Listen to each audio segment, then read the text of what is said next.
जय श्री राम। हे भक्तजनहरू, आज तपाईहरूले जुन पवित्र कथा सुन्न लाग्नु भएको छ, यो कुनै साधारण कथा होइन। यो कथा त्यो दिव्य क्षणको कथा हो जुन दिन स्वयं भगवान विष्णुले, जसले सृष्टिको पालन गर्नुहुन्छ, जसले अधर्मको नाश गर्नुहुन्छ, जसले भक्तहरूको रक्षा गर्नुहुन्छ, मानव रूपमा यस धरतीमाथि अवतार लिनुभयो। त्यो दिव्य दिन हो चैत्र शुक्ल नवमी, अर्थात् श्री राम नवमी। एक क्षण सोच्नुहोस्, यदि भगवानले यस धरतीमा जन्म नलिनु भएको भए, यदि त्यो पवित्र दिन नआएको भए, तब के हुन्थ्यो? अधर्मले धर्मलाई कुल्चिरहेको थियो। रावणको अत्याचारले तीनै लोकलाई थरथर कम्पाइरहेको थियो। ऋषि मुनिहरूले आफ्नो तपस्या गर्न सकेनन्। यज्ञ भङ्ग भइरहेका थिए। निर्दोष प्राणीहरूले चित्कार गरिरहेका थिए। पृथ्वीले भार सहन नसकेर स्वयं भगवान विष्णु कहाँ गुहार मागिरहेकी थिइन्। र त्यस अन्धकारमय समयमा एउटा प्रकाशको किरण आयो। त्यो प्रकाश अयोध्याको राजमहलमा बल्यो। त्यो प्रकाश थियो भगवान श्री रामचन्द्रजी। प्रिय भक्तजनहरू, आजको यो कथा सुन्नुहोस् पूरा श्रद्धा र भक्तिका साथ। यो कथा सुन्दा तपाईको मनमा जुन पीडा छ, जुन चिन्ता छ, जुन भय छ, सबै हट्नेछ। किनभने यो कथा स्वयं भगवान रामको कथा हो।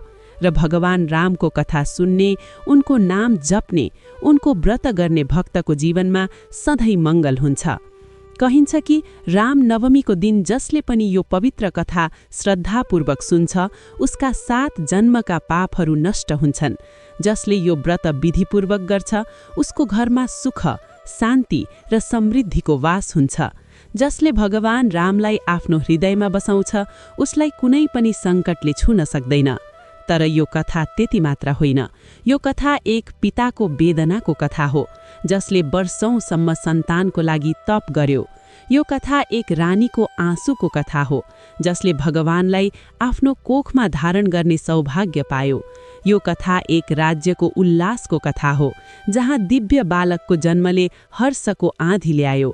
र सबैभन्दा महत्त्वपूर्ण कुरा, यो कथा तपाईँ र मेरो जस्ता साधारण भक्तहरूको कथा पनि हो, जसले श्रद्धाका साथ यो व्रत गरेर आफ्नो जीवन बदलेका छन्। अब कसैले सोध्न सक्नुहुन्छ, रामनवमी किन यति विशेष छ? के यो दिन अन्य तिथिहरूभन्दा फरक छ? यसको उत्तर हो, यो दिन अत्यन्त विशेष छ, अत्यन्त दुर्लभ छ। पौराणिक विश्वासअनुसार चैत्र शुक्ल पक्षको नवमी तिथिमा, मध्याह्न समयमा, अभिजित मुहुर्तमा, पुनर्वसु नक्षत्रमा, कर्क लग्नमा, जब 5 वटा ग्रहहरू आफ्नो उच्च राशिमा विराजमान थिए, त्यस अति शुभ घडीमा भगवान श्री रामले अवतार लिनुभयो। त्यो दिव्य क्षणमा सम्पूर्ण ब्रह्माण्डमा आनन्दको लहर दौडियो। देवतागणले पुष्पवर्षा गरे, गन्धर्वहरूले गीत गाए, अप्सराहरूले नृत्य गरे, र अयोध्या नगरी, जहाँ भगवानले जन्म लिनुभयो, त्यो नगरी स्वर्गभन्दा पनि सुन्दर बनी चम्कियो। यो दिन किन प्रिय छ भगवान रामलाई?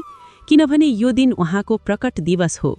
जसरी हामीलाई हाम्रो जन्मदिन प्रिय हुन्छ, त्यसै गरी भगवान रामलाई पनि चैत्र शुक्ल नवमी अत्यन्त प्रिय छ। धार्मिक मान्यताअनुसार यस दिन जसले पनि भगवान रामको पूजा अर्चना गर्छ, उनको नाम जप्छ, उनको कथा सुन्छ र व्रत राख्छ, भगवान राम स्वयं त्यस भक्तमाथि प्रसन्न हुनुहुन्छ। तपाईलाई थाहा छ, रामचरित मानसमा गोस्वामी तुलसीदासजीले लेख्नु भएको छ कि भगवान रामको कृपाले दरिद्र पनि कुबेर बन्छ, मूर्ख पनि विद्वान बन्छ, अपङ्ग पनि पर्वत चढ्न सक्षम हुन्छ, मुख पनि वाचाल हुन्छ, र अन्धो पनि सबै लोक हेर्न सक्छ। यस्तो छ भगवान रामको कृपाको महिमा, यस्तो छ राम नामको प्रताप।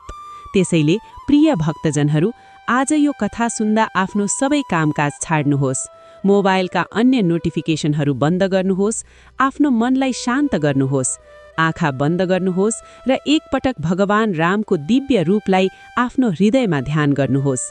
ती कमल नयन, मेघश्याम, धनुषधारी, मुस्कुराउँदै हजुरको सामु उभिनु भएको छ।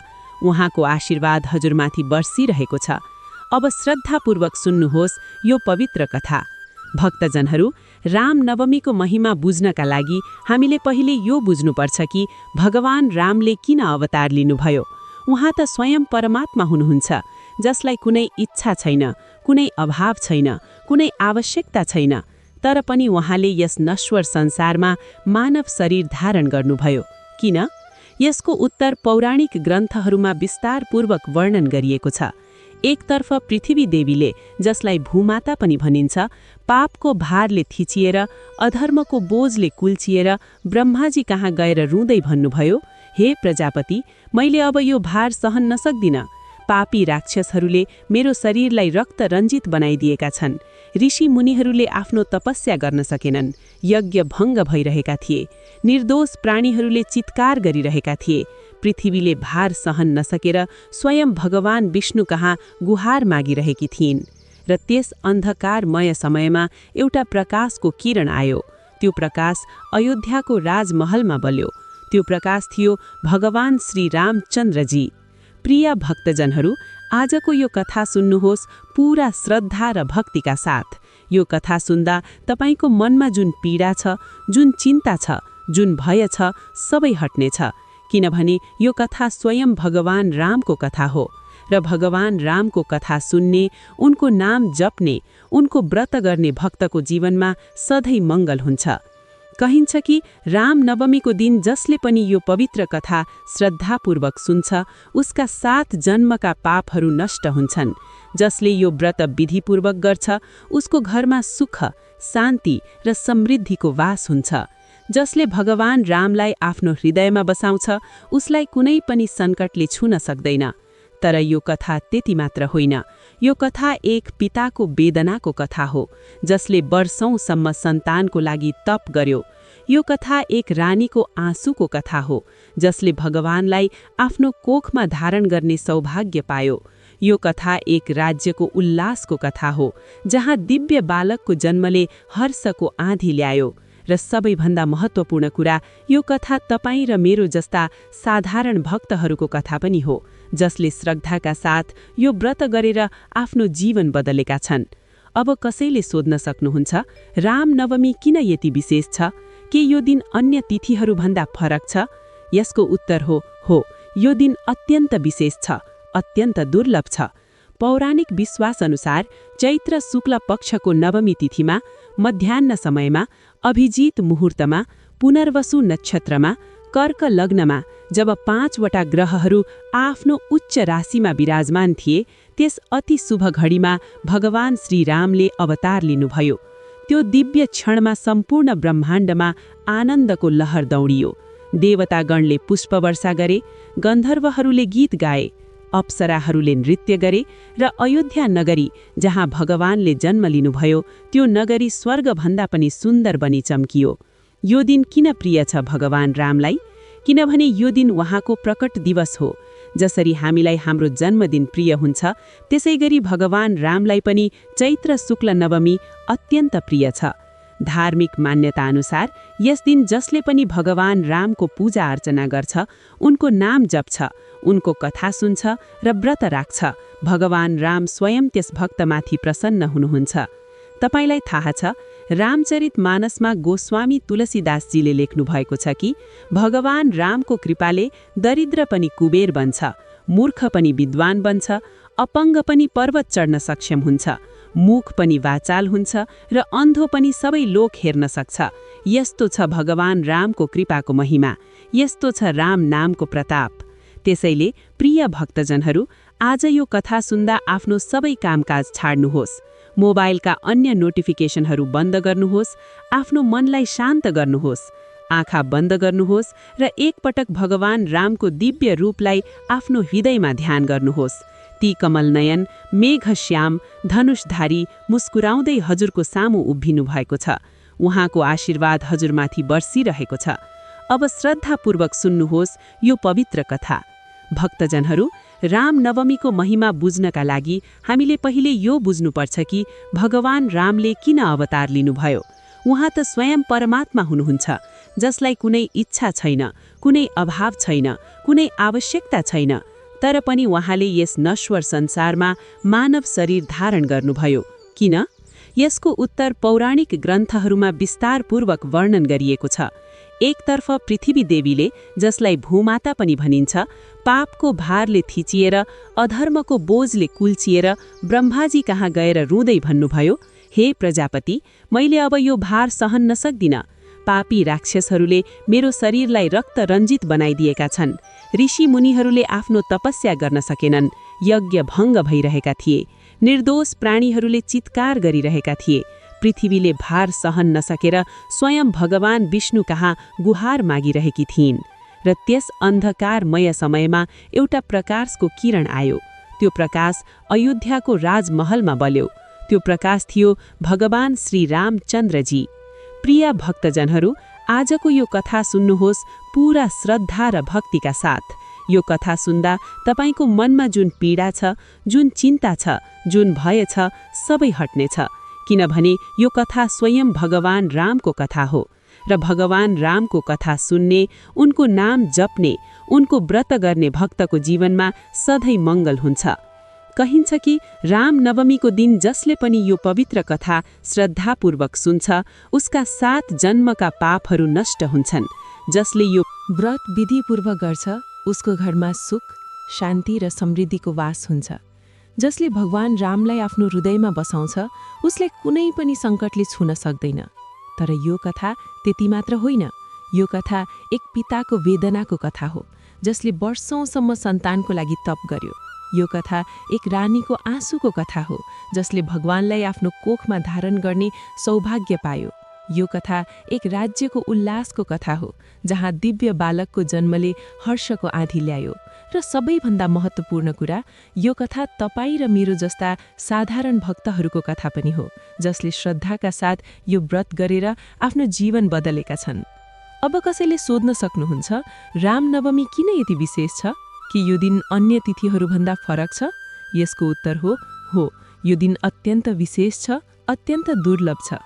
पौराणिक विश्वास अनुसार चैत्र शुक्ल पक्षको नवमी तिथिमा मध्याह्न समयमा अभिजित मुहुर्तमा पुनर्वसु नक्षत्रमा कर्क लग्नमा जब 5वटा ग्रहहरू आफ्नो उच्च राशिमा विराजमान थिए, त्यस अति शुभ घडीमा भगवान श्री रामले अवतार लिनुभयो।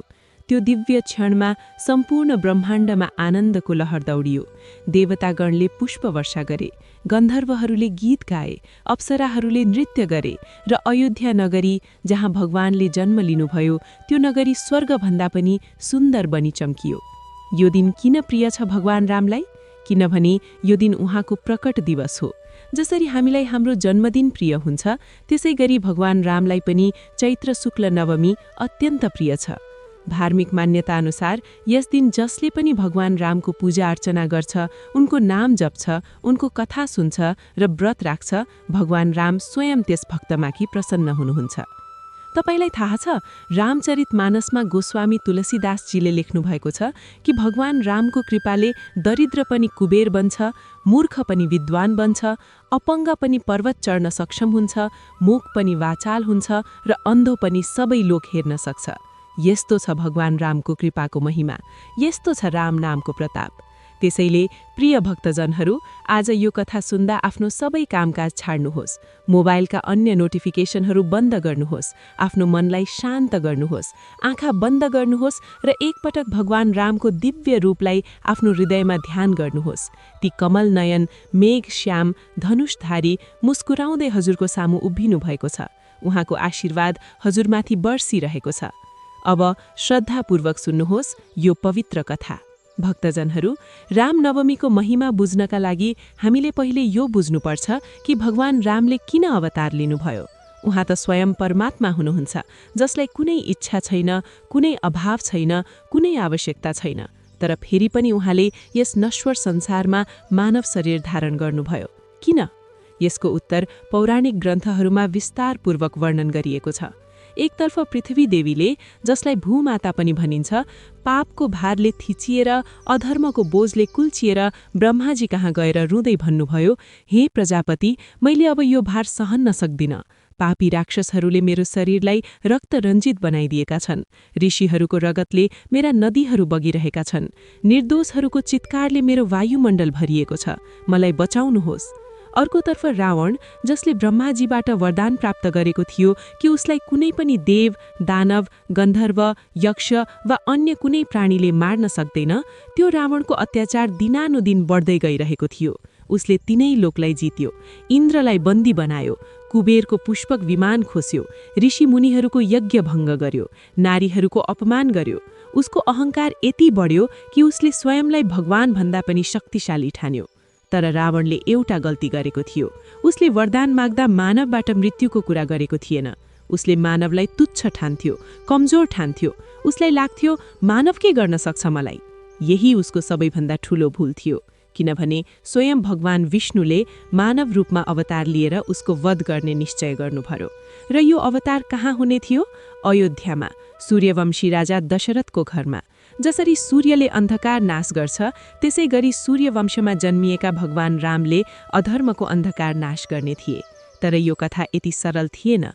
भगवान रामको जन्म पछाडि वर्षौंको पीडा थियो, तपस्या थियो, आँसु थिए, प्रतीक्षा थियो। राजा दशरथको कथा, जसले सन्तानको लागि के नगरे, त्यो कथा हरेक मानवको हृदयलाई छुने कथा हो। प्रिय श्रोताहरू, यो कथा बताउनु अघि एउटा कुरा भन्न चाहन्छु। यो कथा सुन्दा तपाईको हृदयमा भक्ति जागोस्, श्रद्धा बढोस् र भगवान रामप्रति अटुट विश्वास बलियो होस्, यही मेरो कामना छ। किनभने जसको हृदयमा राम छन्, उसको जीवनमा कुनै अभाव हुँदैन। जसले रामलाई सम्झन्छ, रामले उसलाई कहिल्यै बिर्सनुहुन्न। चल्नुहोस्, अब हामी यात्रा गरौँ त्यस युगमा, त्यस समयमा जब अयोध्या नगरीमा एक महान राजाको हृदयमा एउटा गहिरो पीडा बसिरहेको थियो, सन्तानको पीडा, सन्तान बिनाको जीवनको रित्तोपन। र त्यही पीडाबाट निस्कियो एउटा दिव्य यज्ञ, एउटा दिव्य वरदान र अन्ततः भगवान रामको दिव्य जन्म। भक्तजनहरू, कथामा अघि बढ्नु अघि एउटा अत्यन्त महत्त्वपूर्ण कुरा बुझ्नुहोस्। चैत्र शुक्ल नवमी किन यति विशेष तिथि हो? यो तिथि अन्य तिथिहरूभन्दा फरक कसरी छ र किन धार्मिक परम्परामा यसलाई सर्वोत्तम तिथिहरूमध्ये एक मानिन्छ? पौराणिक ग्रन्थहरू अनुसार चैत्र महिना हिन्दू पञ्चाङ्गमा नयाँ वर्षको आरम्भ हो। यो वसन्त ऋतुको समय हो, जब प्रकृति नयाँ जीवनले भरिन्छ। रुखमा नयाँ पातहरू आउँछन्, फूलहरू फुल्छन्, चराचुरुङ्गीहरू मधुर गीत गाउँछन्। वातावरणमा एक नयाँ ऊर्जा, एक नयाँ चेतना जागृत हुन्छ।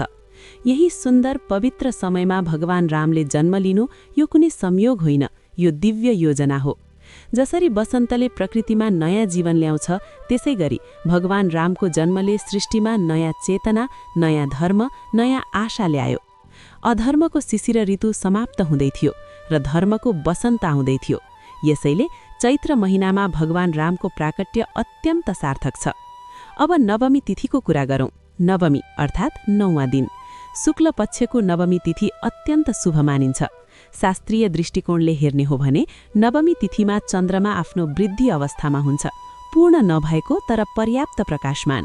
यो तिथि सिद्ध तिथिको रूपमा पनि मानिन्छ, अर्थात् यस तिथिमा गरिएको कुनै पनि शुभ कार्य सिद्ध हुन्छ, सफल हुन्छ। चैत्र शुक्ल नवमीमा ग्रह गोचर पनि अत्यन्त विशेष थियो, जुन दिन भगवान रामको जन्म भएको थियो। धार्मिक ज्योतिष अनुसार त्यस दिन सूर्य मेष राशिमा थिए, जो उनको उच्च राशि हो। बृहस्पति कर्क राशिमा थिए, जो उनको उच्च राशि हो। शनि तुला राशिमा थिए, जो उनको उच्च राशि हो। मंगल मकर राशिमा थिए, जो उनको उच्च राशि हो। र शुक्र मीन राशिमा थिए, जो उनको उच्च राशि हो। 5वटा ग्रह एकै साथ आफ्नो उच्च राशिमा, यो अत्यन्त दुर्लभ योग हो। लाखौं वर्षमा एक पटक मात्र आउने यस्तो शुभ ग्रह योग। यसैले त भगवान रामको जन्म त्यस दिन भयो, किनभने त्यो दिन ब्रह्माण्डको सबैभन्दा शुभ क्षण थियो। चन्द्रमा पुनर्वसु नक्षत्रमा थिए। पुनर्वसु नक्षत्रको अर्थ हो पुनः वसु, अर्थात् फेरि सम्पत्ति, फेरि कल्याण, फेरि मङ्गल। यो नक्षत्र अदिति माताको अधिपत्यमा आउँछ, जो देवताहरूकी माता हुनुहुन्छ। यसैले भगवान विष्णुले, जो अदितिका पुत्र वामन अवतारमा पनि हुनुभएको थियो, यस नक्षत्रमा जन्म लिनु अत्यन्त सार्थक छ। कर्क लग्न थियो। कर्क लग्न चन्द्रमाको स्वामित्वमा पर्छ, जो मन, भावना र मातृत्वको प्रतीक हो। भगवान राम, जो स्वयं करुणाको सागर हुनुहुन्छ, जो मातृवत सबैको रक्षा गर्नुहुन्छ, उहाँको जन्म कर्क लग्नमा हुनु अत्यन्त अर्थपूर्ण छ। र समय थियो मध्याह्न, अभिजित मुहुर्त। अभिजित मुहुर्त दिनको सबैभन्दा शुभ मुहुर्त मानिन्छ। अभिजित शब्दको अर्थ नै हो विजय। भगवान रामको जन्म विजयको मुहुर्तमा भयो, किनभने उहाँ अधर्ममाथि धर्मको विजय स्थापित गर्न आउनुभएको थियो। प्रिय भक्तजनहरू, अब सोच्नुहोस्, जब ब्रह्माण्डका सबै ग्रह, नक्षत्र, तिथि, मुहुर्त, ऋतु सबै मिलेर एउटा अद्वितीय क्षण सिर्जना गरिन्छ, तब त्यो क्षणमा जन्मिने विभूति कति महान हुनुपर्छ। यसैले रामनवमी कुनै साधारण दिन होइन, यो ब्रह्माण्डको सबैभन्दा पवित्र, सबैभन्दा शुभ, सबैभन्दा दिव्य तिथिहरूमध्ये एक हो। यो तिथि भगवान विष्णुको 7औं अवतारको प्रकट दिवस हो। दशावतारमध्ये भगवान रामको अवतार अत्यन्त विशेष मानिन्छ, किनभने अन्य अवतारहरूमा भगवानले आफ्नो दिव्य शक्तिको प्रयोग गरेर कार्य सम्पन्न गर्नुभयो, तर राम अवतारमा भगवानले मानवीय मर्यादाको पालन गर्दै मानवीय सीमाहरूभित्र रहेर मानवको जस्तै सुख दुःख भोगेर धर्मको स्थापना गर्नुभयो। यसैले उहाँलाई मर्यादा पुरुषोत्तम भनिन्छ, मर्यादाका श्रेष्ठ पुरुष।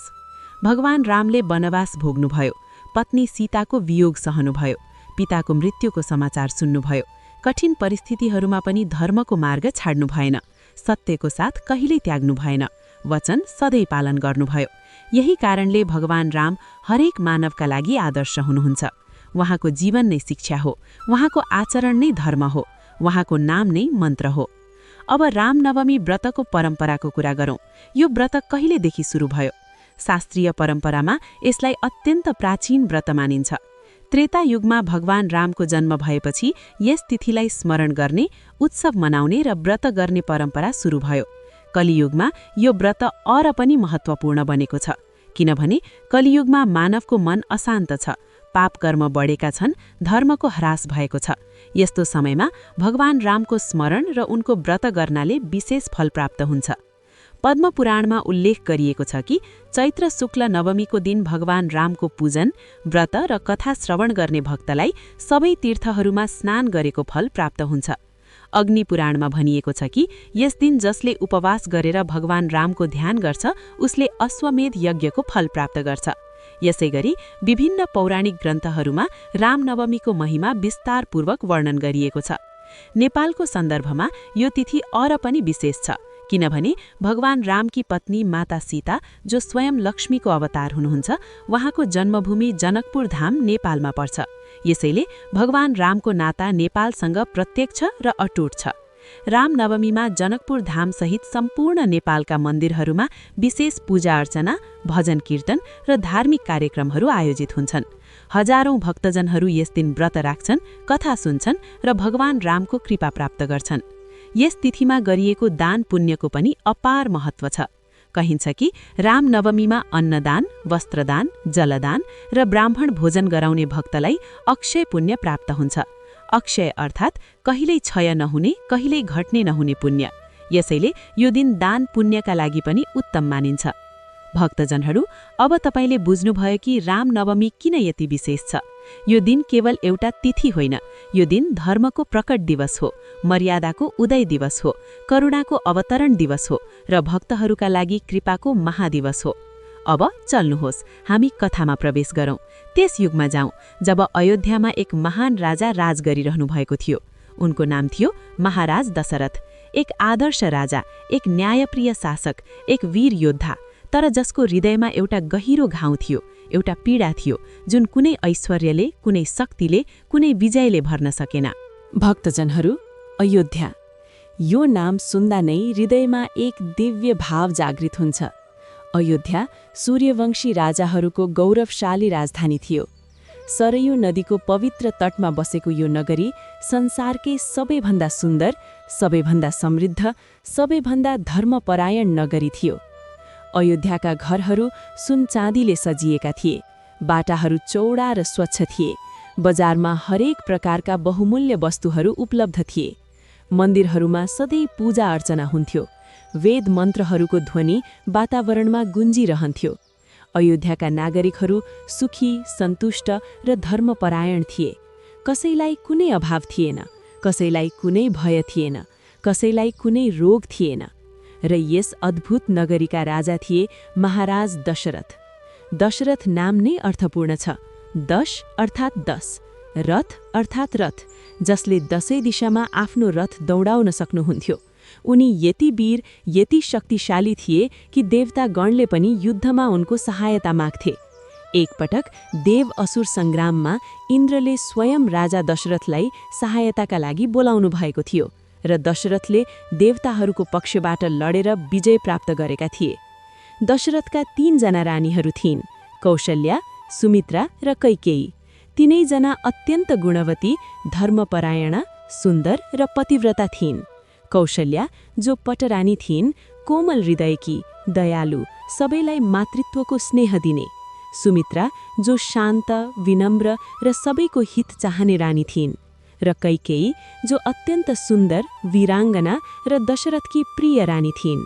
कैकेयीले एकपटक युद्धभूमिमा दशरथको रथ चलाएर उनको प्राण बचाएकी थिइन्। यति साहसी थिइन् उनी।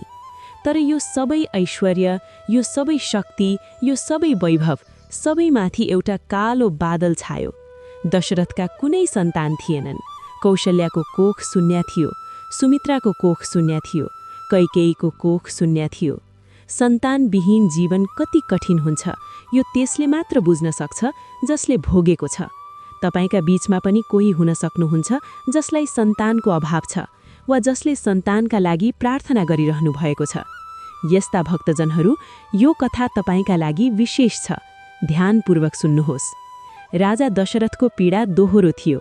एकतर्फ एक पिताको रूपमा उनी चाहन्थे कसैले उनलाई बाबा भनेर बोलाओस्, कसैले उनको काखमा खेलोस्, कसैले उनको हात समाएर दौडोस्। उनी चाहन्थे रातमा कसैको हाँसो गुन्जोस् राजमहलमा, बिहान कसैको रुवाबासीले घर भरियोस्। तर राजमहल शान्त थियो, एक डरलाग्दो शान्ति जसमा खुशी थिएन, जसमा जीवन थिएन। अर्कोतर्फ एक राजाको रूपमा दशरथलाई चिन्ता थियो कि उनीपछि यो विशाल साम्राज्यको भार कसले उठाउने, सूर्यवंशको गौरवशाली परम्परा कसले अगाडि बढाउने। यो वंश जो भगवान सूर्यदेखि सुरु भएको थियो, जसमा महान राजाहरू जस्तै मनु, इक्ष्वाकु, हरिश्चन्द्र, सगर, भगीरथ, दिलीप, रघु आदिले राज गरेका थिए, यो गौरवशाली वंश कि उनैमा आएर समाप्त हुने थियो? यो सोचले दशरथलाई रातभर सुत्न दिन्नथ्यो। दिनमा राजसभामा बस्दा पनि उनको मन कतैतै हुन्थ्यो। सेनापतिहरूसँग युद्धको योजना बनाउँदा पनि उनको हृदयमा सन्तानको अभावको पीडा टोकिरहन्थ्यो। पूजामा बस्दा पनि उनका आँखाबाट आँसु बग्थे। प्रार्थना गर्दा पनि उनको स्वरमा कम्पन आउँथ्यो। रानी कौशल्या, जो सबैभन्दा बढी पीडित थिइन्, उनले कतिपटक भगवान विष्णुलाई प्रार्थना गरिन्, हे प्रभु, मलाई एउटा सन्तान दिनुहोस्, मैले तपाईलाई आफ्नो कोखमा धारण गर्न चाहन्छु। उनले कतिपटक व्रत गरिन्, उपवास बसिन्, पूजा गरिन्, दान दिइन्, तर सन्तानको सुख मिलेन। सुमित्राले शान्त मनले दुःख सहिन्। उनले कहिल्यै गुनासो गरिनन्, तर उनको हृदयमा पनि त्यही पीडा थियो। कैकेयी, जो दशरथकी सबैभन्दा प्रिय रानी थिइन्, उनले पनि सन्तानको कमीलाई गहिरोसँग महसुस गरिन्। वर्षहरू बित्दै गए। दशरथको उमेर बढ्दै गयो। कपालमा सेता बालहरू देखिन थाले। शरीर पहिले जस्तो बलियो रहेन, तर सन्तान आएन। एक दिन राजा दशरथ आफ्नो कक्षमा एक्लै बसेर गहिरो चिन्तनमा डुबेका थिए। सरयू नदीको मधुर प्रवाहको आवाज आइरहेको थियो। बाहिर पक्षीहरूले गीत गाइरहेका थिए, तर दशरथको हृदयमा तुफान चलिरहेको थियो। म कति भाग्यहीन हुँ, दशरथले मनमनै भन्नुभयो। मसँग यति ठूलो राज्य छ, तर त्यसलाई दिने कसैलाई छैन। मसँग यति धन छ, तर त्यसको उत्तराधिकारी छैन। मेरा पुर्खाहरूले कमाएको यश र गौरव कि यो सबै मसँगै समाप्त हुने थियो? उनका आँखा भरि आए। त्यस शक्तिशाली राजाका, जसले 10 दिशामा रथ दौडाएका थिए, जसले देवासुर सङ्ग्राममा जित्नु भएको थियो, त्यस राजाका आँखाबाट आँसु बगे। किनभने जीवनका केही पीडा यस्ता हुन्छन् जसलाई कुनै शक्तिले, कुनै धनले, कुनै ऐश्वर्यले भर्न सक्दैन। सन्तानको पीडा त्यस्तै पीडा हो। त्यही बेला उनको मनमा एउटा प्रकाश चम्क्यो। उनले सम्झे आफ्ना कुलगुरु महर्षि वशिष्ठ। उनी त ब्रह्म ऋषि हुनुहुन्छ, त्रिकालदर्शी हुनुहुन्छ। उनले अवश्य कुनै मार्ग देखाउनुहुनेछ। दशरथ तुरुन्तै गुरु वशिष्ठको आश्रममा गए। गुरुको चरणमा नतमस्तक भएर आँसु पूर्ण आँखाले भने, हे गुरुदेव, म एक असहाय पिता हुँ। मसँग सबै छ, तर सन्तान छैन। यो पीडा मैले कति वर्ष सहे, अब सहन सकिरहेको छैन। कृपा गरेर कुनै उपाय बताउनुहोस्, कुनै यज्ञ, कुनै तप, कुनै व्रत, जे गर्नुपर्छ म गर्छु, तर मलाई सन्तानको सुख दिलाउनुहोस्। गुरु वशिष्ठले दशरथको पीडा देखे, उनको आँसु देखे, उनको विनम्रता देखे, र गुरुको हृदय पनि द्रवित भयो, किनभने गुरुले जान्नुहुन्थ्यो दशरथको कोखमा स्वयं भगवान विष्णुले जन्म लिने निश्चित छ। तर त्यसका लागि एउटा विशेष यज्ञ आवश्यक छ। वशिष्ठजीले भन्नुभयो, हे राजन, तिम्रो दुःख शीघ्र समाप्त हुनेछ, तर त्यसका लागि तिमीले एउटा महान यज्ञ गर्नुपर्नेछ, पुत्रेष्ठी यज्ञ। यो यज्ञ कुनै साधारण ऋषिले गराउन सक्नुहुन्न। यसका लागि एक विशेष ऋषि चाहिन्छ, ऋष्यशृङ्ग मुनि। उनी विभाण्डक ऋषिका पुत्र हुन् र उनी यति पवित्र छन् कि उनको उपस्थिति मात्रले वर्षा हुन्छ, अन्न उम्रिन्छ र शुभ कार्य सिद्ध हुन्छन्। तिमीले उनलाई निमन्त्रणा गरेर अयोध्यामा ल्याउनु पर्नेछ। दशरथको मनमा आशाको किरण चम्क्यो। उनका आँखामा उज्यालो आयो। उनले तुरुन्तै ऋष्यशृङ्ग मुनिलाई अयोध्या ल्याउने व्यवस्था गर्नुभयो। तर भक्तजनहरू, यहाँ एउटा महत्त्वपूर्ण कुरा बुझ्नुहोस्। दशरथले वर्षौंसम्म पीडा सहे, कतिपटक निराश भए, कतिपटक आँसु बगाए, तर उनले कहिल्यै आशा त्यागेनन्, कहिल्यै भगवानमाथि विश्वास गुमाएनन्, कहिल्यै धर्मको मार्ग छोडेनन् र अन्ततः उनको धैर्य, उनको श्रद्धा, उनको भक्तिले फल दियो। यही कुरा हामी सबैले बुझ्नुपर्छ। जीवनमा कठिनाई आउँछ, दुःख आउँछ, बाधा आउँछ, तर यदि हामी श्रद्धापूर्वक भगवानमा विश्वास राखेर अघि बढ्यौं भने भगवानले अवश्य मार्ग देखाउनुहुन्छ। दशरथले वर्षौंसम्म पर्खे, तर जब भगवानको कृपा आयो तब सबैभन्दा ठूलो वरदान मिल्यो। स्वयं भगवान विष्णुले उनको पुत्रको रूपमा जन्म लिनुभयो। यसभन्दा ठूलो वरदान र के हुन सक्छ? भक्तजनहरू, अब कथा अत्यन्त रोमाञ्चक मोडमा प्रवेश गर्दैछ। ऋष्यशृङ्ग मुनिको अयोध्या आगमन। यो घटना नै अत्यन्त चमत्कारपूर्ण थियो। ऋष्यशृङ्ग मुनि, जो विभाण्डक ऋषिका पुत्र थिए, अत्यन्त विलक्षण ऋषि थिए। उनी बाल्यकालदेखि नै वनमा हुर्किनु भएको थियो। संसारको कुनै मोहमाया उनले देखेका थिएनन्। उनी यति पवित्र थिए कि उनको तपोबलले अद्भुत चमत्कारहरू हुन्थे। जुन भूमिमा उनी पाइला राख्नुहुन्थ्यो त्यो भूमि हरियाली हुन्थ्यो। जहाँ उनी बस्नुहुन्थ्यो त्यहाँ वर्षा हुन्थ्यो। उनको उपस्थितिमा यज्ञ कहिल्यै असफल हुँदैनथ्यो। ऋष्यशृङ्ग मुनि अङ्गदेशका राजा रोमपादकी पुत्री शान्तासँग विवाहित थिए। शान्ता, जो वास्तवमा राजा दशरथकी पुत्री थिइन् भन्ने पनि एक परम्परामा उल्लेख पाइन्छ, उनले आफ्ना पतिसँगै तपस्यामय जीवन बिताइरहेकी थिइन्। दशरथले ऋष्यशृङ्ग मुनिलाई अत्यन्त सम्मानका साथ अयोध्या निमन्त्रणा गर्नुभयो। जब ऋष्यशृङ्ग मुनिले अयोध्यामा पाइला राख्नुभयो, त्यस दिनदेखि नै अयोध्यामा शुभ सङ्केतहरू देखिन थाले। आकाशमा इन्द्रधनुष देखियो। मन्द मन्द शीतल पवन चल्न थाल्यो। फूलहरू अनायासै फुल्न थाले। मन्दिरका घण्टीहरू आफै बज्न थाले। यी सबै सङ्केतले बताइरहेका थिए कुनै महान शुभ कार्य हुन लागेको छ। राजा दशरथले ऋष्यशृङ्ग मुनिलाई आफ्नो हृदयको पीडा सुनाए। हे मुनिवर, मलाई सन्तान चाहिन्छ। गुरु वशिष्ठले भन्नुभएको छ कि तपाईको कृपाले पुत्रेष्ठी यज्ञ सम्पन्न हुन सक्छ। कृपया मेरो यज्ञको नेतृत्व गर्नुहोस्। ऋष्यशृङ्ग मुनिले मुस्कुराउँदै भन्नुभयो, हे राजन, तिम्रो धैर्य र भक्तिले मलाई प्रसन्न गरेको छ। म यो यज्ञ अवश्य सम्पन्न गराउनेछु। तर सुन, यो कुनै साधारण यज्ञ होइन। यो यज्ञ दिव्य छ। यसको तयारी पनि दिव्य हुनुपर्छ। र त्यसपछि सुरु भयो पुत्रेष्ठी यज्ञको भव्य तयारी। अयोध्यामा यज्ञशाला निर्माण गरियो। यो यज्ञशाला कुनै साधारण यज्ञशाला थिएन। यो यज्ञशाला सुन, चाँदी र बहुमूल्य रत्नहरूले सजाइएको थियो। हजारौं ब्राह्मणहरूलाई निमन्त्रणा गरियो। विभिन्न राज्यका राजाहरू, ऋषिमुनिहरू, विद्वानहरू अयोध्या आए। यज्ञका लागि शुद्ध घिउ, अन्न, फलफूल, औषधि र बहुमूल्य समिधाहरू जम्मा गरिए। सम्पूर्ण अयोध्या यज्ञको उत्साहमा डुबेको थियो। नगरवासीहरूले पनि प्रार्थना गरिरहेका थिए, हे भगवान, हाम्रा राजालाई सन्तान दिनुहोस्। अयोध्याको भविष्य उज्जवल बनाउनुहोस्। किनभने राजाको सन्तान भन्नाले त सम्पूर्ण राज्यको सन्तान हो। राजकुमारले राज्यको रक्षा गर्नेछ, प्रजाको कल्याण गर्नेछ। यज्ञ सुरु भयो। ऋष्यशृङ्ग मुनिले वेद मन्त्रहरूको उच्चारण गर्दै यज्ञकुण्डमा आहुति दिन सुरु गर्नुभयो। मन्त्रोच्चारणको ध्वनिले सम्पूर्ण वातावरण पवित्र बनायो। यज्ञकुण्डको अग्नि प्रज्वलित भई आकाशतर्फ लहलह बलिरहेको थियो। अग्निको ज्वालाले अयोध्याको आकाशलाई सुनौलो बनाइदियो। प्रत्येक आहुतिका साथ ऋष्यशृङ्ग मुनिले विशेष मन्त्रहरूको उच्चारण गर्नुभयो। ती मन्त्रहरू यति शक्तिशाली थिए कि देवलोकमा पनि सुनिए। स्वर्गका देवतागणले पनि यस यज्ञमा ध्यान दिइरहेका थिए, किनभने यो यज्ञ मानव सम्बन्धी मात्र थिएन, यो यज्ञ सम्पूर्ण सृष्टिको कल्याणका लागि थियो।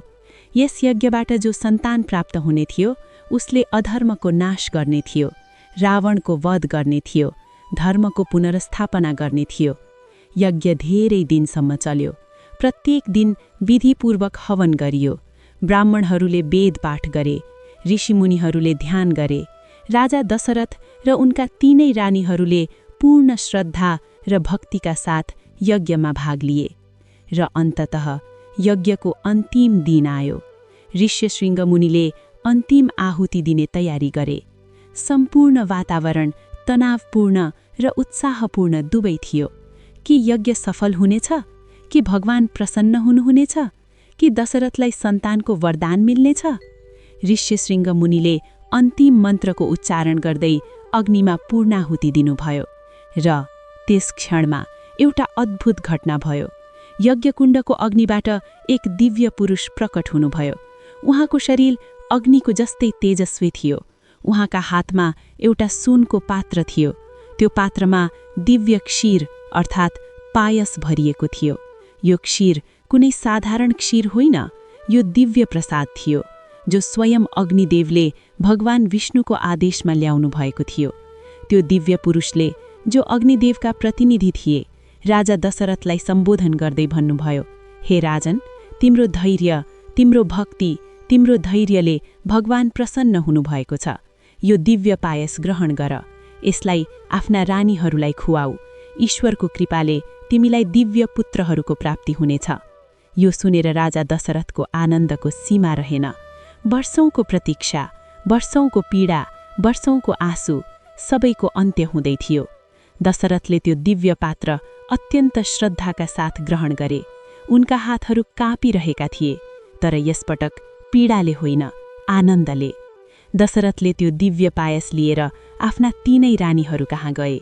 परम्परागत मान्यता अनुसार दशरथले त्यो पायसको आधा भाग पट्टरानी कौशल्यालाई दिए, बाँकी आधाको आधा अर्थात् 1/4 सुमित्रालाई दिए र 1/4 कैकेयीलाई दिए। तर फेरि कैकेयी र कौशल्याले आफ्नो भागबाट केही अंश पुनः सुमित्रालाई दिइन्। यसरी सुमित्राले 2 भागबाट प्राप्त गरिन्, जसकारण उनले 2 पुत्र लक्ष्मण र शत्रुघ्न जन्माइन्। रानीहरूले त्यो दिव्य पायस श्रद्धापूर्वक सेवन गरिन् र त्यसपछि जुन कुराको प्रतीक्षा वर्षौंदेखि भइरहेको थियो, त्यो शुभ समाचार आयो। तीनै रानीहरू गर्भवती भइन्। अयोध्यामा खुशीको लहर दौडियो। नगरवासीहरूले एक अर्कालाई बधाई दिए। मन्दिरहरूमा घण्टी बजे, सडकमा उत्सव मनाइयो। दशरथको हृदय आनन्दले भरिएको थियो। उनले भगवानलाई धन्यवाद दिए, हे प्रभु, तपाईले मेरो प्रार्थना सुन्नुभयो, तपाईले मेरो पीडा हर्नुभयो, म तपाईको सदा ऋणी छु। महिनाहरू बित्दै गए। रानीहरूको गर्भावस्था अगाडि बढ्यो।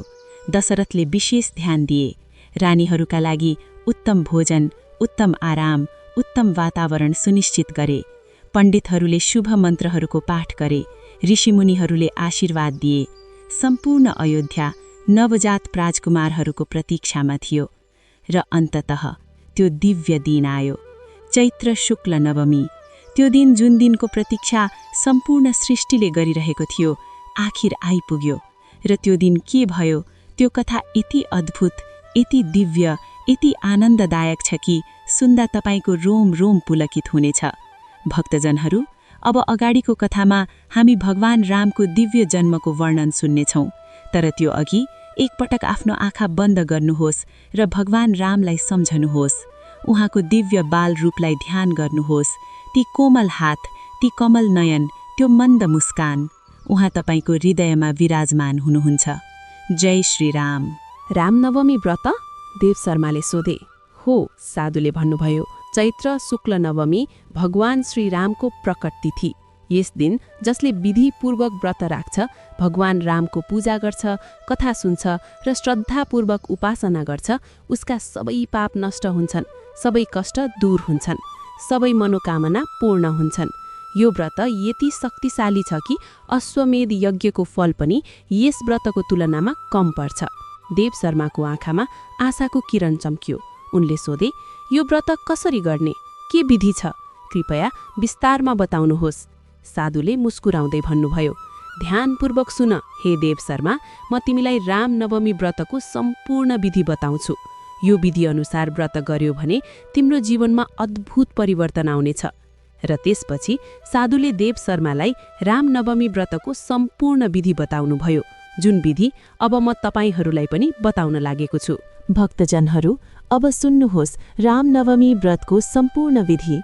यो विधि ध्यानपूर्वक सुन्नुहोस् र आफ्नो जीवनमा अनुसरण गर्नुहोस्। यस विधि अनुसार व्रत गर्ने भक्तको जीवनमा भगवान रामको कृपा अवश्य बर्सन्छ। साधुले देव शर्मालाई भन्नुभयो, हे देव शर्मा, रामनवमी व्रत चैत्र शुक्ल नवमीको दिन गरिन्छ, तर यसको तयारी अष्टमी तिथिबाट नै सुरु गर्नुपर्छ। अष्टमीको रातमा तिमीले ब्रह्मचर्यको पालन गर्नुपर्छ, भूमिमा शयन गर्नुपर्छ, मनलाई शान्त राख्नुपर्छ, क्रोध, लोभ, मोह, ईर्ष्या यी सबैबाट मुक्त रहनुपर्छ।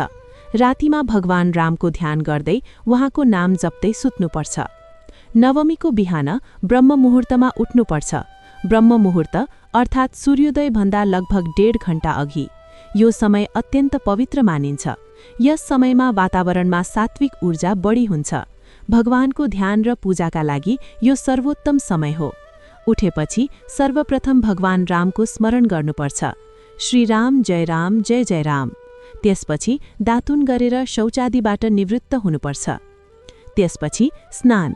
रामनवमी व्रतमा स्नानको विशेष महत्व छ। यदि सम्भव छ भने नदी वा पवित्र जलाशयमा स्नान गर्नु उत्तम हो, तर यदि त्यो सम्भव छैन भने घरमै गङ्गाजल मिसाएको पानीले स्नान गर्नुपर्छ। स्नान गर्दा यो मन्त्र बोल्नुपर्छ, गङ्गे च यमुने चैव गोदावरी सरस्वती नर्मदे सिन्धु कावेरी जलेस्मिन् सन्निधिं कुरु। यसले तपाईको स्नानको जलमा सबै पवित्र नदीहरूको शक्ति आह्वान हुन्छ। स्नानपछि शुद्ध वस्त्र धारण गर्नुपर्छ, सफा धुलेको पवित्र वस्त्र। पुरुषले धोती र उत्तरीय लगाउनु उत्तम हो। महिलाले शुद्ध साडी वा अन्य पवित्र वस्त्र लगाउनुपर्छ। रातो, पहेँलो वा केसरिया रङ्गका वस्त्र रामनवमीमा विशेष शुभ मानिन्छन्। त्यसपछि सङ्कल्प। व्रतको सङ्कल्प लिनुपर्छ। सङ्कल्प अर्थात् दृढ निश्चय कि म आज चैत्र शुक्ल नवमीको पावन तिथिमा भगवान श्री रामचन्द्रजीको प्रीतिका लागि आफ्नो परिवारको सुख शान्ति, आरोग्य, समृद्धि र मोक्षका लागि यो रामनवमी व्रत श्रद्धापूर्वक सम्पन्न गर्नेछु। सङ्कल्प लिँदा हातमा अक्षता, चामलका दाना, फूल, जल र सुपारी राखेर पूर्व वा उत्तर दिशातर्फ मुख गरी भगवान रामको ध्यान गर्दै सङ्कल्प वाक्य बोल्नुपर्छ। सङ्कल्पपछि ती सामग्रीहरू भगवानको मूर्ति वा तस्विर अगाडि राखिदिनुपर्छ। अब पूजा स्थल तयारी। घरको पूजा कोठा वा एउटा शुद्ध स्थानमा पूजाको आसन बिछ्याउनुपर्छ। आसनमाथि रातो वा पहिलो कपडा बिछ्याउनुपर्छ। त्यसमाथि भगवान श्रीरामको मूर्ति वा तस्विर स्थापित गर्नुपर्छ, जसमा भगवान राम, माता सीता, लक्ष्मणजी र हनुमानजी सबै विराजमान हुनुहुन्छ। यो राम दरबार स्वरूप पूजा अत्यन्त शुभ मानिन्छ। मूर्ति वा तस्विरको अगाडि एउटा कलश स्थापना गर्नुपर्छ। तामा वा पितलको कलशमा शुद्ध जल भर्नुपर्छ। कलशमा आमको पात, सुपारी, एउटा नरिवल राख्नुपर्छ। कलशको वरिपरि रातो धागो बाँध्नुपर्छ। कलशमाथि रोली वा सिन्दुरले स्वस्तिक चिन्ह बनाउनुपर्छ। यो कलश स्वयं भगवान वरुण देवको प्रतीक हो र यसले पूजामा दिव्यता ल्याउँछ। अब सुन पूजाका सामग्रीहरू के चाहिन्छन्। रोली, सिन्दूर, अक्षता, चामलको दाना, चन्दनको टीका, हल्दी, कुमकुम, सुपारी, पान, ल्वाङ, इलाइची, फूल, विशेष गरी कमलको फूल यदि उपलब्ध छ भने, अन्यथा गेँदाको फूल, गुलाबको फूल वा जुनसुकै सुगन्धित ताजा फूल, तुलसीको पात जो भगवान विष्णुलाई अत्यन्त प्रिय छ, फलफूल, केरा, स्याउ, नरिवल वा मौसमी फलहरू, मिठाई, विशेष गरी खीर, पेडा, लड्डु, पञ्चामृत, दूध, दही, घिउ, मह र चिनी मिलाएको मिश्रण, धूप, दीप, घिउको बत्ती, कपूर, नैवेद्य, भगवानका लागि तयार गरिएको शुद्ध सात्विक भोजन। अब पूजा विधि। सबैभन्दा पहिले गणेशजीको पूजन गर्नुपर्छ। कुनै पनि शुभ कार्य गणेशजीको पूजन बिना अधुरो हुन्छ। गणेशजीलाई सिन्दूर, अक्षता, दुर्वा अर्थात् दुबो, लड्डु चढाएर प्रार्थना गर्नुपर्छ। वक्रतुण्ड महाकाय सूर्यकोटि समप्रभ निर्विघ्नं कुरु मे देव सर्वकार्येषु सर्वदा अर्थात् हे विशाल शरीर भएका करोड सूर्यको जस्तो प्रकाशमान गणेशजी, मेरो सबै कार्यमा विघ्न दूर गर्नुहोस्। त्यसपछि कलश पूजन। स्थापित गरिएको कलशमाथि अक्षता, फूल, सिन्दूर चढाएर कलशलाई नमस्कार गर्नुपर्छ। अब भगवान श्रीरामको षोडशोपचार पूजा। षोडश अर्थात् 16 उपचारहरूद्वारा भगवानको पूजन गरिन्छ। यी 16 उपचारहरू हुन्। पहिलो, आवाहन। भगवान रामलाई आवाहन गर्नुपर्छ।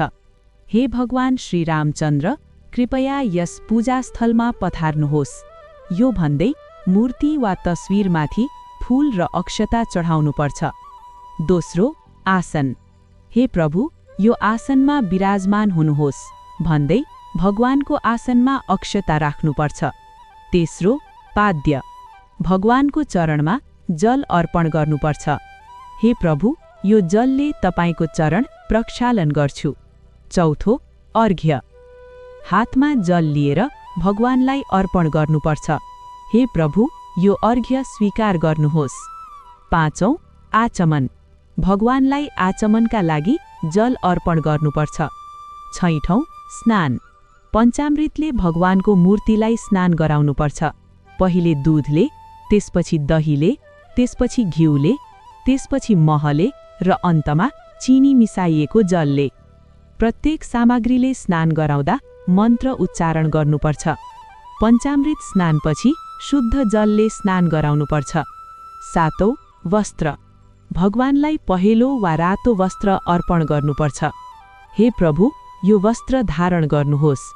यदि मूर्ति सानो छ भने साना कपडाको टुक्रा पनि अर्पण गर्न सकिन्छ। आठौं, यज्ञोपवीत अर्थात् जनेऊ। ब्राह्मण वर्गले भगवानलाई जनेऊ अर्पण गर्नुपर्छ। अन्य वर्गले रातो धागो अर्पण गर्न सक्नुहुन्छ। नवौं, गन्ध। चन्दनको टीका भगवानको मस्तकमा लगाउनुपर्छ। हे प्रभु, यो चन्दन स्वीकार गर्नुहोस्। चन्दनले शीतलता प्रदान गर्छ र भगवान रामलाई चन्दन अत्यन्त प्रिय छ। दशौं, अक्षता। चामलका सेता दाना भगवानलाई अर्पण गर्नुपर्छ। अक्षता अक्षयताको प्रतीक हो, अर्थात् कहिल्यै क्षय नहुने भक्ति। 11औं, पुष्प। ताजा सुगन्धित फूलहरू भगवानलाई चढाउनुपर्छ। विशेष गरी तुलसीको पात भगवान रामलाई अत्यन्त प्रिय छ। कमल, गेदा, गुलाब, बेला, चमेली, जुनसुकै सुगन्धित फूल चढाउन सकिन्छ। फूल चढाउँदा यो मन्त्र बोल्नुपर्छ। इदं पुष्पं भगवते श्रीरामचन्द्राय नमः। 12औं, धूप। धूपबत्ती बालेर भगवानको अगाडि घुमाउनुपर्छ। एष धूपो भगवते श्रीरामाय नमः। धूपको सुगन्धले वातावरणलाई पवित्र बनाउँछ र नकारात्मक ऊर्जा हटाउँछ। 13औं, दीप। घिउको दीप बालेर भगवानको अगाडि राख्नुपर्छ। दीपको ज्योति ज्ञानको प्रतीक हो।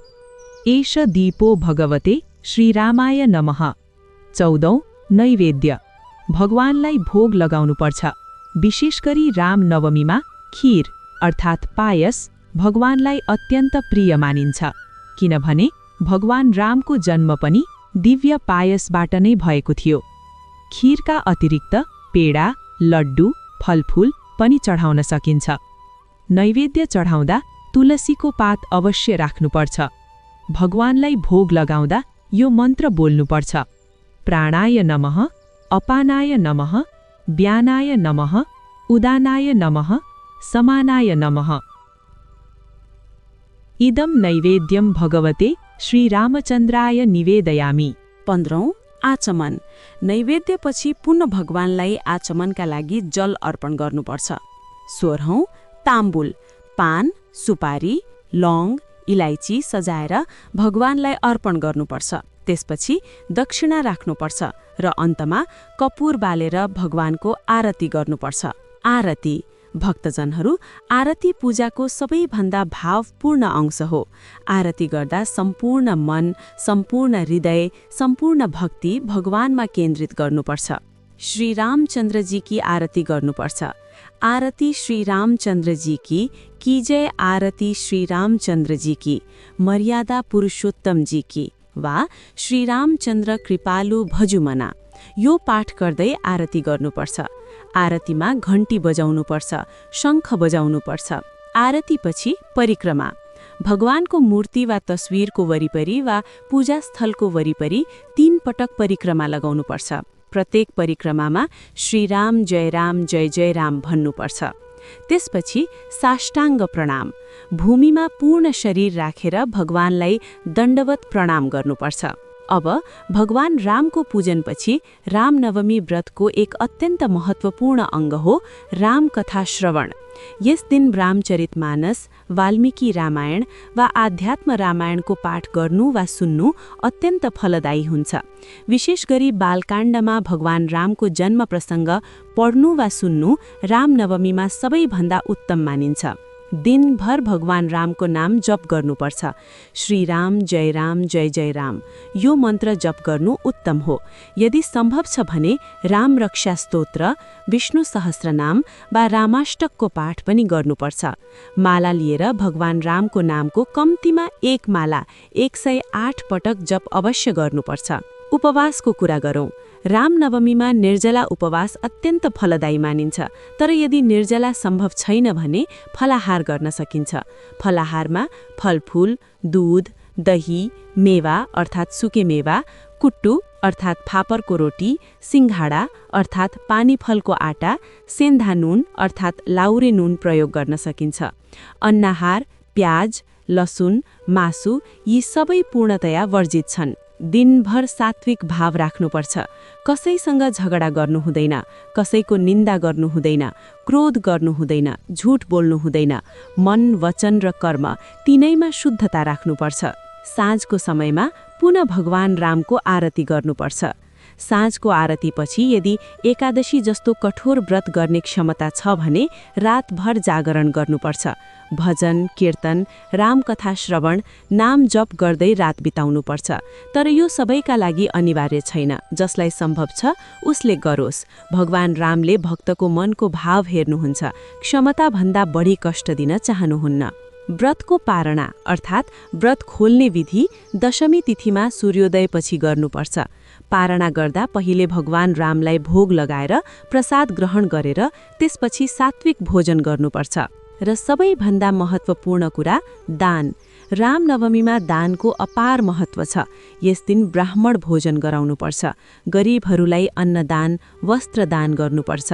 यथाशक्ति दक्षिणा दिनुपर्छ। कहिन्छ कि रामनवमीमा गरिएको दानले अनन्त गुणा फल दिन्छ। जसले श्रद्धापूर्वक दान गर्छ उसको धनमा कहिल्यै कमी आउँदैन, किनभने भगवान राम स्वयं उसको धनको रक्षा गर्नुहुन्छ। साधुले अन्तमा भन्नुभयो, हे देव शर्मा, यो व्रत विधिमा सबैभन्दा महत्त्वपूर्ण कुरा के हो भने श्रद्धा। विधि जतिसुकै सही होस्, यदि श्रद्धा छैन भने व्रत निष्फल हुन्छ। र श्रद्धा यदि गहिरो छ भने विधिमा केही कमी भए पनि भगवान प्रसन्न हुनुहुन्छ। किनभने भगवान रामले भक्तको मनको भाव हेर्नुहुन्छ, बाह्य आडम्बर होइन। शबरीले जुठा बेर खुवाएकी थिइन्, तर त्यसमा श्रद्धा थियो, प्रेम थियो। भगवान रामले ती जुठा बेर पनि अत्यन्त प्रेमले खानुभयो, किनभने उनले शबरीको हृदयको भक्ति देख्नुभयो। त्यसैगरी तिमीले जे गर्छौ पूर्ण श्रद्धा र प्रेमले गर, भगवान अवश्य प्रसन्न हुनुहुनेछ। देव शर्माले यो सम्पूर्ण विधि ध्यानपूर्वक सुने। उनको हृदयमा आशा जागेको थियो। उनले साधुको चरण छोएर भने, महात्मन, म अवश्य यो व्रत गर्नेछु, पूर्ण श्रद्धा र भक्तिका साथ। साधुले आशीर्वाद दिँदै भन्नुभयो, तथास्तु। भगवान रामको कृपा तिमीमाथि बर्सनेछ। तिम्रो सबै कष्ट दूर हुनेछ। तिम्रो दरिद्रता नष्ट हुनेछ। बस विश्वास राख। भक्तजनहरू, अब अगाडिको कथामा सुन्नुहोस् देव शर्माले के गरे। के उनको जीवनमा साँच्चै नै परिवर्तन आयो? के भगवान रामले उनको प्रार्थना सुन्नुभयो? भक्तजनहरू, देव शर्माले साधुको वचन हृदयमा बसाए। उनले दृढ निश्चय गरे, यस वर्ष चैत्र शुक्ल नवमीमा म रामनवमी व्रत अवश्य गर्नेछु, पूर्ण विधिका साथ, पूर्ण श्रद्धाका साथ। चैत्र महिना आयो, शुक्ल पक्ष सुरु भयो। वसन्तको कोमल हावा चलिरहेको थियो। प्रकृतिमा नयाँ जीवनका सङ्केतहरू देखिरहेका थिए र देव शर्माको मनमा एक नयाँ आशा, एक नयाँ सङ्कल्प बलियो भइरहेको थियो। अष्टमी तिथिको रातमा देव शर्माले भूमिमा शयन गरे। भगवान रामको ध्यान गर्दै, उहाँको नाम जप्दै रातभर मनलाई शुद्ध र पवित्र राखे। पत्नी सुशीलाले पनि पतिको साथ दिइन्। उनले पनि व्रतमा सहभागी हुने निश्चय गरेकी थिइन्। बिरामी बालक रामदासलाई बगलमा सुताएर दुवैले भगवान रामको प्रार्थना गरे। नवमीको बिहान ब्रह्म मुहुर्तमा देव शर्मा उठे। श्रीराम जय जय राम भन्दै बिहानको सबै क्रियाकलाप पूरा गरे। नदीमा गएर स्नान गरे, शुद्ध वस्त्र लगाए, घरमा आएर पूजास्थल तयार गरे। उनीसँग ठूलो सम्पत्ति त थिएन, तर जे थियो त्यही मनले, त्यही भक्तिले अर्पण गरे। भगवान रामको सानो मूर्ति जो उनका पुर्खाबाट प्राप्त भएको थियो, त्यसलाई शुद्ध गरेर स्थापित गरे। माटोको कलश बनाएर त्यसमा जल भरेर आँपको पात र एउटा नरिवल राखे। फूलहरू, देव शर्माले बगैँचामा गएर जङ्गली फूलहरू टिपे।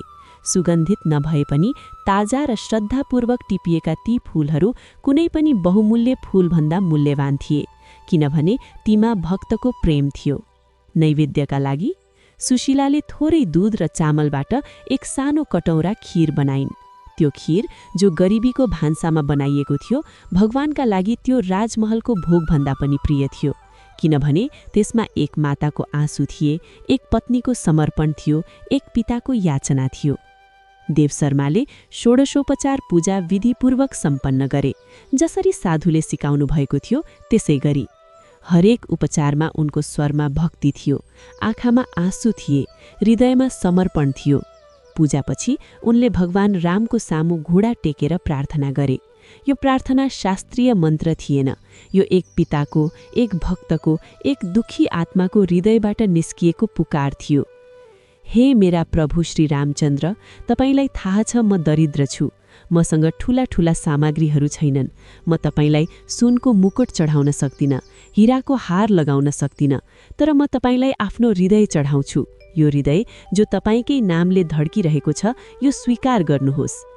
मेरो बालक बिरामी छ प्रभु, मसँग औषधि किन्ने पैसा छैन, तर म जान्छु तपाईँ नै सबैभन्दा ठूला वैद्य हुनुहुन्छ। तपाईको नाम नै औषधि हो, तपाईको कृपा नै उपचार हो। मेरो बालकलाई स्वस्थ बनाउनुहोस्।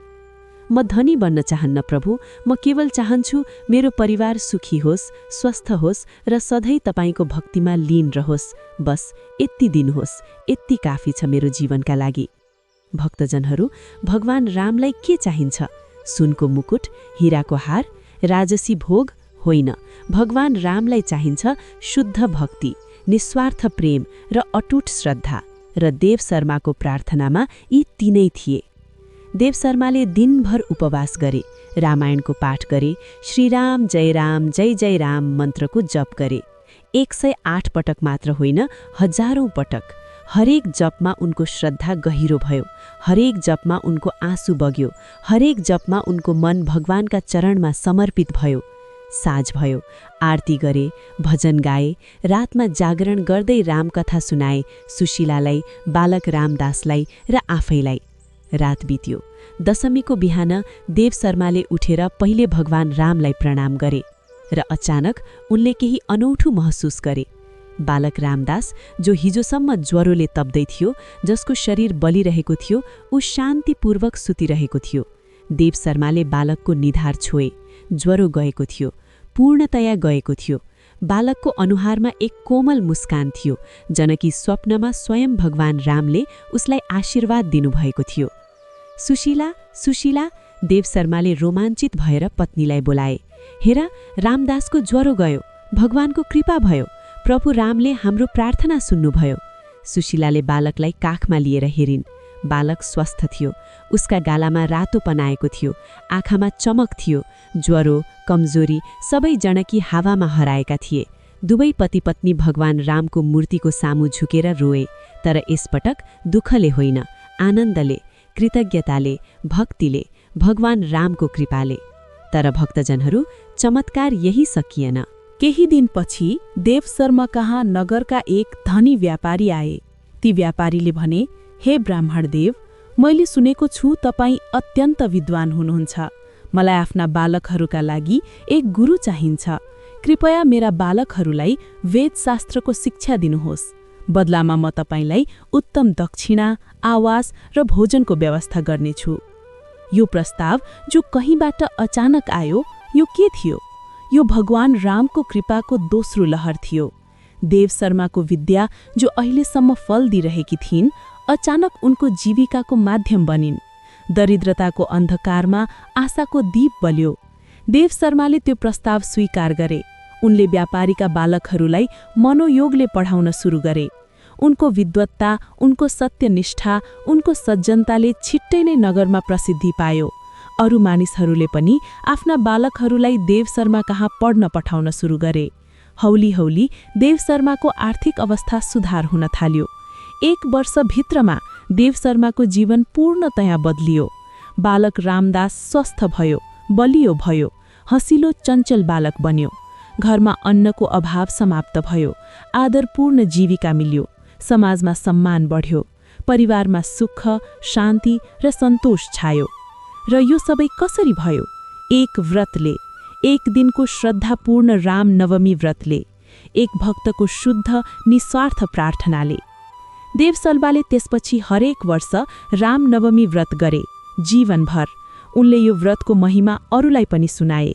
उनका छोला रामदासले पनि यो परम्परा अगाडि बढाए र पुस्ता पुस्ता यो व्रत, यो कथा, यो श्रद्धा जीवित रह्यो। भक्तजनहरू, यो कथा केवल देव शर्माको कथा होइन। यो कथा हरेक त्यस भक्तको कथा हो जसले श्रद्धापूर्वक भगवान रामको व्रत गर्छ। तपाईको जीवनमा जुन सुकै कष्ट होस्, चाहे त्यो आर्थिक समस्या होस्, चाहे स्वास्थ्य समस्या होस्, चाहे पारिवारिक कलह होस्, चाहे सन्तानको चिन्ता होस्, चाहे मानसिक अशान्ति होस्, राम नवमी व्रतको प्रतापले सबै कष्ट दूर हुन्छन्। किनभने भगवान राम जो स्वयं करुणाको सागर हुनुहुन्छ, जो पतित पावन हुनुहुन्छ, जो भक्त वत्सल हुनुहुन्छ, उहाँले कहिल्यै आफ्ना भक्तलाई निराश गर्नुहुन्न। उहाँले सधैँ भक्तको पुकार सुन्नुहुन्छ, सधैँ कृपा वर्षाउनुहुन्छ। बस शर्त एउटै छ, शुद्ध भक्ति र अटूट श्रद्धा। अब प्रिय भक्तजनहरू, यो पवित्र कथा सम्पन्न हुँदैछ, तर कथा समाप्त गर्नुअघि केही अत्यन्त महत्त्वपूर्ण कुराहरू भन्नुपर्छ।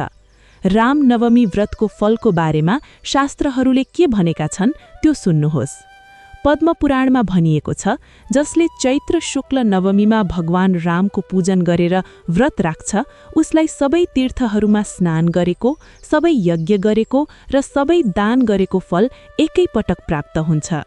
अग्नि पुराणमा भनिएको छ, राम नवमी व्रत गर्ने भक्तलाई अश्वमेध यज्ञको फल प्राप्त हुन्छ। उसको 7 पुस्ताका पापहरू नष्ट हुन्छन्। उसको कुलमा कहिल्यै अकाल मृत्यु हुँदैन। विष्णु धर्मोत्तर पुराणमा भनिएको छ, राम नवमीमा जसले भगवान रामको कथा श्रवण गर्छ, उसको बुद्धि निर्मल हुन्छ, मन शान्त हुन्छ र आत्मा तृप्त हुन्छ। उसले अन्तमा भगवान रामको परम धाम साकेत लोक प्राप्त गर्छ। स्कन्द पुराणमा भनिएको छ, जसले राम नवमीमा ब्राह्मण भोजन गराउँछ, गरीबलाई दान दिन्छ र भगवान रामको नामको संकीर्तन गर्छ, उसको घरमा लक्ष्मी सधैँ वास गर्नुहुन्छ। यसै गरी अनेकौं पौराणिक ग्रन्थहरूमा राम नवमी व्रतको अपार महिमा वर्णन गरिएको छ। भक्तजनहरू, अब कथाको उपसंहार गर्दै म तपाईहरूसँग केही अन्तिम कुराहरू भन्न चाहन्छु। भगवान रामको जीवनबाट हामीले धेरै शिक्षा लिन सक्छौं। पहिलो, धैर्य। राजा दशरथले वर्षौंसम्म सन्तानका लागि पर्खे। उनले कहिल्यै आशा छाडेनन्। जीवनमा जब कठिन समय आउँछ, तब धैर्य नै सबैभन्दा ठूलो शक्ति हो। भगवानको योजना हाम्रो भन्दा ठूलो हुन्छ। उहाँको समय नै सही समय हो। दोस्रो, श्रद्धा। देव शर्माले गरिबीमा पनि भगवानमा विश्वास गुमाएनन्, दुःखमा पनि धर्मको मार्ग छाडेनन्। श्रद्धा यो भक्तिको जग हो। श्रद्धा बिना भक्ति सम्भव छैन र भक्ति बिना भगवानको कृपा प्राप्त हुन कठिन छ। तेस्रो, मर्यादा। भगवान राम मर्यादा पुरुषोत्तम हुनुहुन्छ। उहाँले सधैँ मर्यादाको पालन गर्नुभयो, पुत्रको रूपमा, भ्रातृको रूपमा, पतिको रूपमा, राजाको रूपमा। हामीले पनि आफ्नो जीवनमा मर्यादा पालन गर्नुपर्छ, सत्य बोल्नुपर्छ, कर्तव्य निभाउनुपर्छ, अरूको सम्मान गर्नुपर्छ। चौथो, सेवा। लक्ष्मणले जसरी भगवान रामको सेवा गरे त्यस्तो निस्वार्थ सेवाभाव हामीमा पनि हुनुपर्छ। आफ्ना आमाबुवाको सेवा, गुरुको सेवा, समाजको सेवा, यो नै सबैभन्दा ठूलो धर्म हो। पाँचौं, भक्ति। हनुमानजीको भक्ति जो अटुट, निस्वार्थ र समर्पित थियो, त्यस्तो भक्ति हामीमा पनि जागोस्। भगवान रामको नाम जप्दै, उहाँको कथा सुन्दै, उहाँको शिक्षा पालन गर्दै जीवन बिताउनु यही सबैभन्दा ठूलो व्रत हो। प्रिय भक्तजनहरू, यो पवित्र रामनवमी व्रत कथा अब सम्पन्न भइरहेको छ। यो कथा सुन्नुभयो पूरा श्रद्धाका साथ, पूरा भक्तिका साथ। भगवान श्री रामचन्द्रजी तपाईँ सबैमाथि प्रसन्न हुनुहुन्छ। अब मैले भगवान रामसँग तपाईँ सबैका लागि प्रार्थना गर्छु। हे प्रभु श्री रामचन्द्र, हे दशरथ नन्दन, हे सीता वल्लभ, हे मर्यादा पुरुषोत्तम, यो कथा सुन्ने र सुनाउने सबै भक्तजनहरूमाथि तपाईँको असीम कृपा वर्षाउनुहोस्। उनीहरूको जीवनमा सुख होस्, शान्ति होस्, समृद्धि होस्। उनीहरूका घरमा आरोग्य होस्, सन्तानको सुख होस्, पारिवारिक सद्भाव होस्। उनीहरूका सबै मनोकामना पूर्ण हुन्, उनीहरूका सबै सङ्कट दूर हुन् र अन्तमा उनीहरूलाई तपाईँको परम धाम प्राप्त होस्। मङ्गल भवन अमङ्गलहारी, द्रवौ सो दशरथ अजिर बिहारी। जय श्रीराम, जय श्रीराम, जय श्रीराम। भक्तजनहरू, कथा सम्पूर्ण भयो। अब भगवान श्री रामचन्द्रजीको आरती गरौँ, प्रसाद ग्रहण गरौँ र भगवान रामको नाम हृदयमा बसाएर उहाँको आशीर्वाद लिएर आफ्नो जीवनमा धर्म, सत्य र मर्यादाको पालन गर्दै अगाडि बढौँ। यो कथा जसले पनि श्रद्धापूर्वक सुन्यो, जसले पनि अरूलाई सुनायो, उसको जीवनमा भगवान रामको सदा कृपा रहनेछ। उसको हरेक मनोकामना पूर्ण हुनेछ। उसको परिवारमा सधैँ सुख, शान्ति र आनन्द रहनेछ। यो कथा यहाँ सम्पन्न हुन्छ। इति श्री रामनवमी व्रत कथा सम्पूर्णम। बोलो सियापति रामचन्द्रजी की जय, पवनसुत हनुमानजी की जय, राम लक्ष्मण जानकी की जय। जय श्री राम।